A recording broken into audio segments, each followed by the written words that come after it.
காணிக்கையான சலாத்தினை பதிலை ஆதரவு வைத்தவனாக தெரிவித்துக் கொள்கின்றேன். அஸ்ஸலாமு அலைக்கும் வரஹ்மத்துல்லாஹி வபரகாத்துஹு. எல்லா புகழும் வல்ல அல்லாஹ் ஒருவனுக்கே உரித்தாகட்டுமாக. ஆமீன். அவனின் அன்பும் அருளும் மக்கத்து ராஜா மதினத்து ரோஜா நம் உயிரினும் உயிரான உயிரினும் மேலான முஹம்மது முஸ்தபா அஹ்மது முஜ்தபா ரசூலுல்லாஹி ஸல்லல்லாஹு அலைஹி வஸல்லம் அவர்கள் மீதும் அவர்களை அடியொட்டி வாழ்ந்து மறைந்து மறையாமல் இருக்கின்ற உத்தம சத்திய சஹாபாக்கள், தாபியன்கள், தபா தாபியன்கள், அக்தாபுகள், அவுலியாக்கள், குறிப்பாக இந்த ரமதானுடைய மாதத்திலே பகலின் நோன்பிருந்து குர்ஆன் திலாவத் செய்து இந்த தராவீஹ் தொழுகையை குர்ஆன் வசனங்களை கேட்டு தொழுக வேண்டும் என்பதற்காக பல்வேறு தெருக்களிலிருந்து சாரை சாரையாக வருகை தந்திருக்கக்கூடிய அத்தனை தாய்மார்கள், சகோதரிகள், மாணவர்கள் நம் அனைவர்களின் மீதும் அல்லாஹுவின் அன்பும் அருளும் என்றென்றும் குறைவின்றி நிலவட்டுமாக. ஆமீன். அல்லாஹுடைய மகத்தான கிருபையால்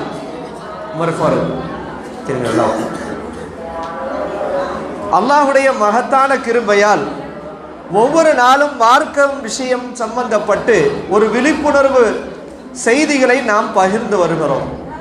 அந்த வகையிலே நம்முடைய ஹாஃபிதுல் குர்ஆன் தொடர்ந்து குர்ஆனுடைய வசனங்களை, அர்த்தம் பொதிந்த குர்ஆனுடைய பல்வேறு வசனங்களை தொடர்ந்து ஓதி வருகிறார்கள். அந்த வரிசையிலே இன்று நாம் பார்க்க இருக்கிற வசனம் அல்லாஹு தஆலா குர்ஆனில் சூரத்துன் நஹ்லிலே 75வது வசனத்திலே அல்லாஹு தஆலா ஒரு முக்கியமான மனிதனுடைய அம்சத்தை பற்றி சொல்கிறான். இன்னைக்கெல்லாம் பார்க்குறோம், திருமணம் இல்லாத லிவிங் டுகெதர் என்று சொல்கிறார்கள். ஒரு மனிதன் யாரோடு வேணாலும் வாழலாம், கல்யாணம்லாம் தேவையில்லை, கல்யாணம் முடிக்கலாம் அவசியம் இல்லை. ஒரு ஆண் தான் விரும்பிய பெண்ணோடு வாழலாம், அல்லது திருமணம் முடித்த பிறகும் கூட தன் மனைவியை தாண்டி முறையற்ற ஒரு தவறான உறவு அதிகரித்து வருவதை நாம் பார்க்கிறோம். ஆனால் இன்னொரு பக்கம் பார்த்தால் திருமணம்லாம் தேவையில்லை, நான் துறவரத்தை மேற்கொள்கிறேன், நான் இறைவனை அடைய போகிறேன் என்று துறவரம் என்கிற பெயரிலே சமுதாயத்திலே மிகப்பெரிய சீர்கேடுகளை ஏற்படுத்துவதை பார்க்கிறோம்.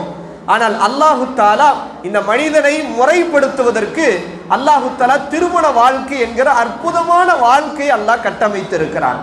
அதைத்தான் இந்த சூரத்துன் நஹ்ல் 75வது வசனத்தில் அல்லாஹ் சொல்லுகிறான், வல்லாஹு ஜஅல லக்கும் மின் அன்ஃபுசிக்கும் அஸ்வாஜா. அல்லாஹு தஆலா உங்களிலிருந்தே உங்களுக்காக மனைவிகளை படைத்திருக்கிறான்.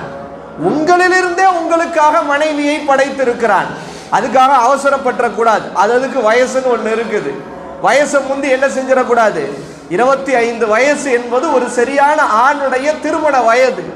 ஒரு பெண்ணுக்காக இருந்தால் ஒரு 18 வயது தாண்டி அது குடும்பத்தார்கள் எல்லாம் சேர்ந்து முடிவெடுத்து முறையாக எப்படி மணமகனை தேர்ந்தெடுக்க வேண்டும் என்று தேர்ந்தெடுத்து திருமணம் ஏற்பாடு செய்து திருமணம் நடப்பது என்பது சரியான முறையே ஒழிய நாம ஒன்று என்ன நினச்சிக்கிட்டு கற்பனை பண்ணிக்கிட்டு பார்க்குறவங்கெல்லாம் நம்ம மனைவியாக, பார்க்குறவங்களையெல்லாம் நம்ம கணவராக நினைப்பது என்பது மார்க்கம் தடை செய்து வைத்திருக்கிறது. அது ஹராம், அந்த பார்வையே ஹராம். அப்போ அல்லாஹு தஆலா என்ன சொல்லுகிறான், உங்களிலிருந்தே உங்களுடைய மனைவிமார்களை நாம் படைத்திருக்கிறோம் என்று சொல்லிவிட்டு அல்லாஹ் சொல்லுகிறான், வஜஅல மின் அஸ்வாஜிக்கும் வஜஅல லக்கும் மின் அஸ்வாஜிக்கும் பனீன வஹஃபதா. அல்லாஹு தஆலா உங்கள் மனைவிகளிலிருந்து சந்ததிகளையும் பேரன் பேத்திகளையும் உற்பத்தி செய்து உங்களுக்கு அல்லாஹு தஆலா நல்ல ரிசுக்குகளை அல்லாஹ் புகட்டுகின்றான் என்று இந்த வசனத்திலே அல்லாஹ் திருமணத்தின் மூலமாக அல்லாஹ் பேரன் பேத்திகளையும் சந்ததிகளையும் அல்லாஹ் தருவதாக இந்த வசனம் சொல்லுகிறது. இன்னொரு வசனத்தில் அல்லாஹ் சூரத்து ரூமிலே சொல்கிறான், خلق لكم من انفسكم ازواجا. உங்களிலிருந்து அல்லாஹ் தஆலா உனக்கு மனைவி அல்லாஹ் படைத்திருக்கிறான். எதற்கு அல்லாஹ் உனக்கு மனைவி அல்லாஹ் கொடுத்திருக்கிறான், லிதஸ்குனு இலைஹா. அந்த மனைவியின் மூலமாக நீ மன நிம்மதி பெற வேண்டும் என்பதற்காக. வஜஅல பைனக்கும் மவத்தத வர்ரஹ்மா. உனக்கும் உன் மனைவிக்கும் மத்தியிலே அல்லாஹ் தஆலா அன்பையும் நேசத்தையும் அவன் உண்டு பண்ணுகிறான் என்று சொல்கிறான். நம்ம ஒரு பெரிய 10 லட்சத்துக்கு ஒரு மண்டபத்தை பிடிச்சிடலாம், 10,000 பேருக்கு சாப்பாடு ஆக்கி போட்டுடலாம், அல்லது திருமணம் என்கிற பெயரிலே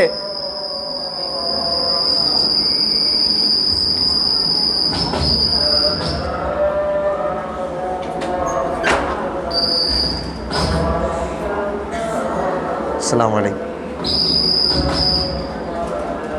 அஸ்ஸலாமு அலைக்கும். தள்ளி உட்கார, மைக்கை விட்டு தள்ளி உட்கார. நாம் வேண்டுமானால் திருமணம் என்கிற பெயரிலே அனாச்சாரங்களையும், இன்னைக்கெல்லாம் திருமணம் என்கிற பெயரில் பண்ற கொடுமைகள் இருக்கிறது. திருமணம் முடித்து என்ன செய்யறாங்க, அங்கேயே கேக்கு வெட்டுறாங்க. ஒரு கேக்கை வாங்கி என்ன செய்யறாங்க, இது ஒரு ட்ரெண்டா இருக்குது, கேக்கை வாங்கி வெட்டி அந்த ஃப்ரெண்ட்ஸ் எல்லாம் சேர்ந்து கூட்டமாக சேர்ந்து கும்மால் அடிக்கிறாங்க. இதில் என்ன செய்யறாங்க, தன்னுடைய மனைவி, திருமணம் முடித்த மணமகளை அத்தனை நண்பர்களுக்கும் காட்சிப்படுத்துகிறார்கள். ஆஹா, நம்ம நண்பருக்கு அமைஞ்சிருக்கிற மனைவி வந்து நல்ல அழகா இருக்காங்களே அப்படின்னு எல்லாரும் நினைக்கிற அளவுக்கு காட்சி பொருளாக்குகிறார்கள். அவங்களோட குரூப் போட்டோ, அவர்களோடு சேர்ந்து கேக்கு வெட்டுவது என்று இப்படி அனாச்சாரங்கள் பெருகிவிட்டது. ஆனால் அல்லாஹு தஆலா இதையெல்லாம் விரும்பவில்லை. நம்ம என்ன செஞ்சாலும் அந்த கணவன் மனைவிக்கு மத்தியிலே அல்லாஹு தஆலா அன்பையும் நேசத்தையும் உண்டு பண்ணுவது அல்லாஹ் என்று சொல்கிறான். அல்லாஹு தஆலா அப்படிப்பட்ட நேசத்தையும் அன்பையும் உண்டு பண்ணணும். நம்ம இஸ்லாம் ஷரியத்தை மாற்றமா செஞ்சு இதெல்லாம் என்ன செய்யறாங்கன்னா, கல்யாணங்கள்ல இந்த கேமராக்களை வைக்கிறாங்க, வீடியோக்களை என்ன செய்யறாங்க எடுக்கிறதுக்குன்னு என்ன செய்யறாங்க, ஆளை நியமிக்கிறாங்க. அவன் வர்றான் வீடியோ எடுக்கிறதுக்குன்னு. அவன் காஃபிராக இருக்கிறான், மாற்று மதத்தை சார்ந்தவனாக இருக்கிறான். மணமகள் நல்லா அப்படியே நல்லா மேக்கப் போட்டு வந்து நிற்கிறாங்க. இந்த அந்நிய ஆண், இந்த காஃபிரான இந்த மாற்று மதத்தை சார்ந்த கேமராமேனு இப்படி திரும்புங்க, அப்படி திரும்புங்க, நல்லா பாருங்க, இப்படி பாருங்கன்ட்டு அவன் மாறி மாறி வீடியோவையும் கேமராவையும் எடுக்கிறான். இது எந்த விதத்துல மார்க்கத்தில் அனுமதிக்கப்பட்ட? இதுல இன்னொரு கொடுமை என்ன தெரியுமா, திருமணம் என்கிற பெயர்ல கல்யாணம் முடிஞ்சோன மாப்பிள்ளை ஏதோ பொண்ணை ரொம்ப நாளா ஏக்கத்தில் இருந்த மாதிரி பெண்கள் இருக்கக்கூடிய பகுதிக்கு மாப்பிள்ளை வர்றாரு. வந்து ஒரு மோதிரம் கொடு, இதெல்லாம் ஓகே. வந்து ஒரு பொது சபையிலே எல்லோரும் இருக்கின்ற இடத்திலேயே மணமகளை என்ன செய்யறாரு, அவர் வந்து முத்தமிடுகிற இந்த காட்சிகள் எல்லாம் இன்றைக்கு இஸ்லாமிய திருமணங்களில் சர்வசாதாரணமாக நடக்கிறது. இதெல்லாம் சொல்லுமா, இதெல்லாம் என்ன சொல்றது, காலம் மாறி போச்சு, இதெல்லாம் என்ன மாதிரி காலம், 2K கிட்ஸ் இப்படின்னு என்ன செய்யறாங்க. மார்க்கம் இதை அனுமதிக்கவில்லை. அல்லாஹு தஆலா நம்முடைய திருமணங்களை அல்லாஹு தஆலா பொருந்திக் கொள்வானாக. ரசூல் ஸல்லல்லாஹு அலைஹி வஸல்லம் சொன்னாங்க, திருமணம் எந்த அளவுக்கு முக்கியமானதுன்னா, பெற்றோர்கள் அந்த பிள்ளைக்கு, அது ஆணா இருக்கட்டும் பெண்ணா இருக்கட்டும், வயது வந்த பிறகு திருமணம் முடிச்சு வைக்காம லேட் பண்றாங்க. லேட் பண்ணி ஒருவேளை அந்த ஆணோ அந்த பிள்ளையோ வழி தவறி போய்விட்டால் அந்த பாவத்திற்கு பொறுப்புதாரி அவருடைய பெற்றோர்கள் என்று சொல்லுகிறார்கள். வயசு வந்துருச்சுன்னா, ஒரு குறிப்பிட்ட திருமண வயது அதுக்காக நான் 18 வயசு எனக்கு வயசுக்கு வந்துருச்சு, எனக்கு கல்யாணம் முடிச்சு வைங்கன்னு சொல்லக்கூடாது. அதற்கு வந்து வயது இருக்கிறது. அந்த வயது வந்த பிறகு திருமணம் முடிக்க வைக்காமல் பெற்றோர்கள், ஆமா நீ சம்பாரிச்சு நல்ல லைஃப்ல செட்டில் ஆன பிறகுதான் போ உனக்கு கல்யாணம், அல்லது நீ படிச்சு எல்லாத்தையும் என்ன செஞ்சு நீ சுயமா சொந்த காலில் நின்ற அளவுக்கு பிறகுதான், அது 30 ஆனாலும் சரி 40 ஆனாலும் சரி அப்பதான் கல்யாணம்டா. ஒருவேளை அவங்க வழி தவறி போய்விட்டால் அந்த பாவத்தினுடைய குற்றத்திற்கு அந்த பெற்றோர்கள் ஆளாவார்கள் என்று மார்க்கம் சொல்லுகிறது. ரசூல் ஸல்லல்லாஹு அலைஹி வஸல்லம் சொன்னாங்க, தஸவ்வஜுன் நிஸாஅ, பெண்களை நீங்கள் திருமணம் முடித்துக் கொள்ளுங்கள். ஃபஇன்னஹுன்ன யஅதீனகும் பில் மால், நீங்கள் திருமணத்திற்கு பிறகு உங்கள் மனைவிமார்கள் அவர்கள் தனியாக வருவதில்லை, அவர்களோடு சேர்ந்து செல்வத்தையும் அல்லாஹ் கொடுக்கிறான், செல்வ பரக்கத்தை அல்லாஹ் தருகிறான். அதுக்காக கல்யாணத்துக்கு முன்னாடியே எத்தனை பவுன் போட்டுட்டு வருவ, நீ பைக் வாங்கி கொடுப்பாங்களா, அல்லது கார் வாங்கி கொடுப்பாங்களா, ஏசி வாங்கி கொடுப்பாங்களா, அல்லது இப்படி கணக்கு போட்டு சொல்லல ரசூலுல்லாஹ். நீ திருமணம் முடிப்பதே என்பது அந்த பெண்ணின் மூலமாக அல்லாஹ் தஆலா செல்வ பரக்கத்தை உனக்கு கொடுப்பான் என்று ரசூல் ஸல்லல்லாஹு அலைஹி வஸல்லம் சொன்னாங்க.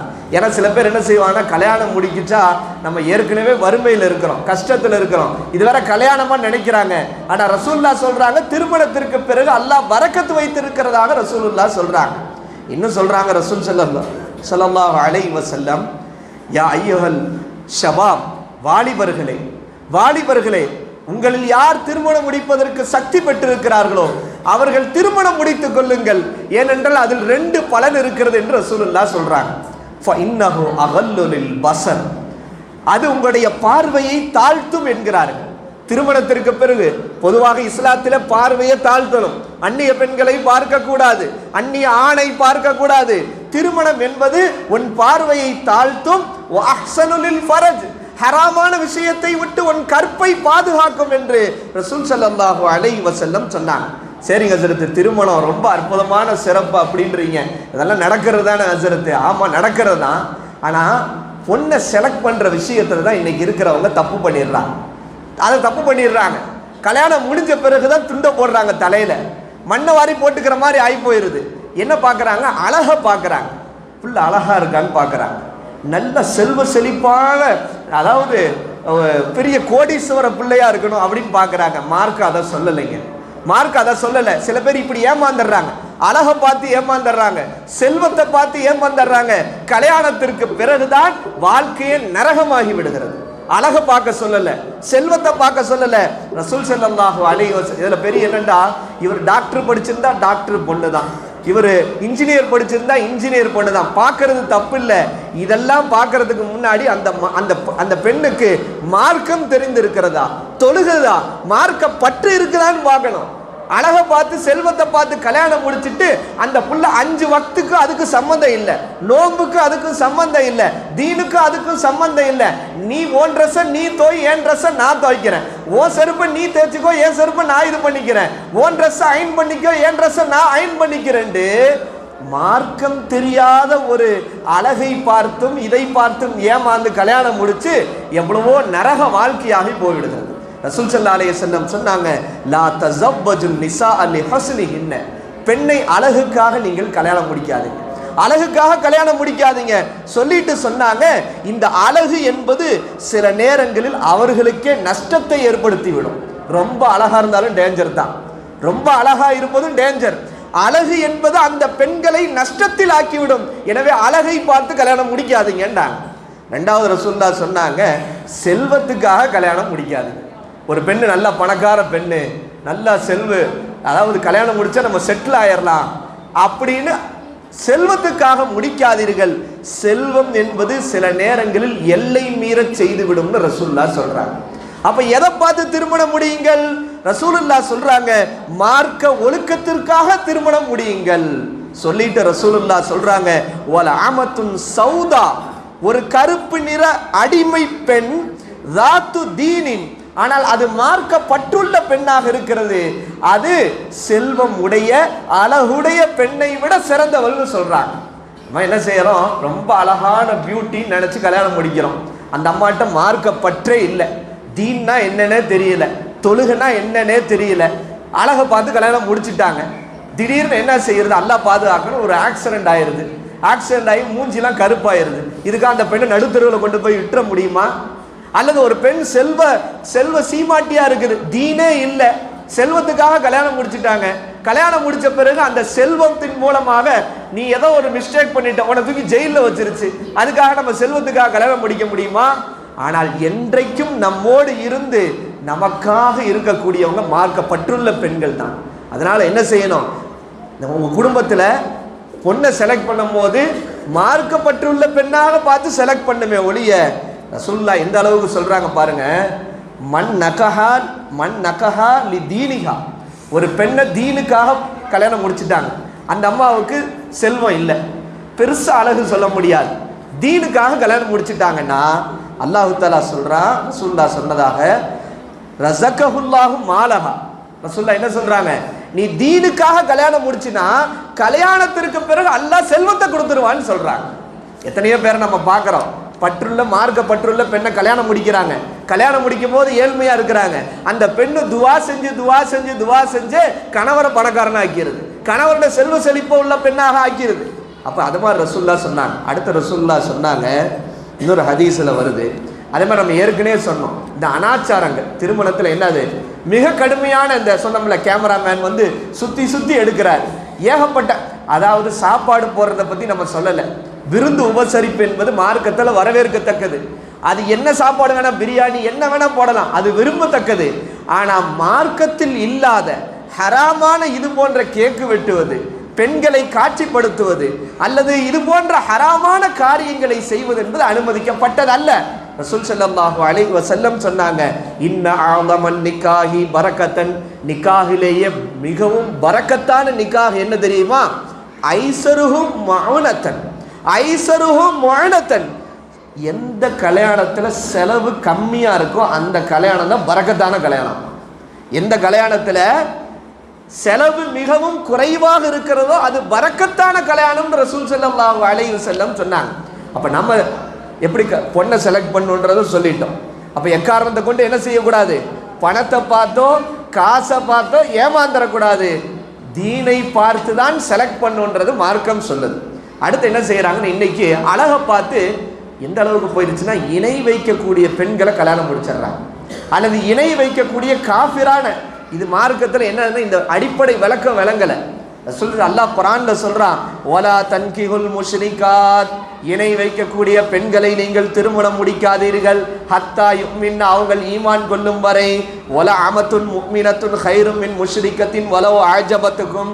ஒரு இணை வைக்கக்கூடிய ஒரு பெண் பெரிய பியூட்டியா இருக்கு, பார்க்க அழகா இருக்கு, ஆனா அந்த பெண்ணை விட ஒரு அடிமையான ஈமான் கொண்ட பெண் சிறந்தவன் அல்லாஹ் தஆலா சொல்றான். அதே போன்று அல்லாஹ் தொடர்ந்து அந்த வசனத்துல சொல்றான், நீங்கள் இணை வைக்கக்கூடிய ஆணை நீங்கள் திருமணம் முடிக்காதீர்கள். ஒரு ஆண் இருக்கான், அவன் காஃபிரு, அவன் பின்னாடி போயிடாதீங்க, திருமணம் முடிக்காதீர்கள். அடுத்து அல்லாஹ் தொடர்ந்து சொல்றான், ஒரு அடிமையான ஈமான் கொண்ட ஆண், கட்டழகனாக இருக்கக்கூடிய அழகிலே உங்களை மயக்கக்கூடிய ஒரு இணை வைக்கக்கூடிய ஆணை விட சிறந்தவன் அல்லாஹ் தஆலா குர்ஆன்ல சொல்றான். எனவே நாம மார்க்கம் எப்படி காட்டி கொடுத்ததோ அப்படி நம்முடைய திருமண வாழ்க்கையை அமைத்து கொள்ள வேண்டும். அல்லாஹ் எவ்வளோ அழகா சொல்றான் பாருங்க, ஹுன்ன லிபாசுன் லக்கும், எல்லாம் தள்ளி உட்கார, ஹுன்ன லிபாசுன் லக்கும் வ அன்தும் லிபாசுன் லஹுன்ன. என்ன சொல்கிறான் அல்லாஹ் தஆலா, அவர்கள் உங்களுக்கு ஆடை, நீங்கள் அவர்களுக்கு ஆடை என்று சொல்கிறான். அப்ப அல்லாஹ் தஆலா இந்த திருமண பந்தத்தை ஆடையோடு ஒப்பிடுகிறான். எனவே நாம் இந்த தவறுகளை, திருமணங்களிலே அனாச்சாரங்களையும் மார்க்கத்துக்கு முரணான விஷயங்களை செய்வதை நாம் தவிர்த்து கொண்டு மார்க்கப்பட்டுள்ள பெண்ணையே நாம் தேர்ந்தெடுக்க வேண்டும் என்று மார்க்கம் காட்டிய வழிமுறையிலே நம்முடைய திருமண அந்த அமைப்பை நாம் அமைத்து கொள்ள எல்லாம் உள்ள அல்லாஹ் தஆலா தௌஃபீக் செய்வானாக. அஸ்ஸலாமு அலைக்கும் வரஹ்மத்துல்லாஹி வபரகாத்துஹு. அல்ஹம்துலில்லாஹி ரப்பில் ஆலமீன். அல்லாஹும்ம ஸல்லி அலா ஸய்யிதினா வ நபியினா மௌலானா முஹம்மதின் வ அலா ஆலி ஸய்யிதினா முஹம்மதின் வ பாரிக் வ ஸல்லிம் அலைஹி. ربنا لا تزغ قلوبنا بعد إذ هديتنا وهب لنا من لدنك رحمة إنك أنت الوهاب. ربنا آتنا في الدنيا حسنة وفي الآخرة حسنة وقنا عذاب النار. يا ربي بالمصطفى بلغ مقاصدنا واسمح لنا ما مضى يا واسع الكرم. صلى الله تعالى على خير خلقه سيدنا محمد وآله وأصحابه وأهل بيته وأهل طاعتك أجمعين. سبحان ربك رب العزة عما يصفون وسلام على المرسلين والحمد لله رب العالمين. صلى الله على محمد صلى الله عليه وسلم. صلى الله على محمد صلى الله عليه وسلم. صلى الله على محمد يا ربي صل عليه وسلم. السلام عليكم ورحمة الله وبركاته.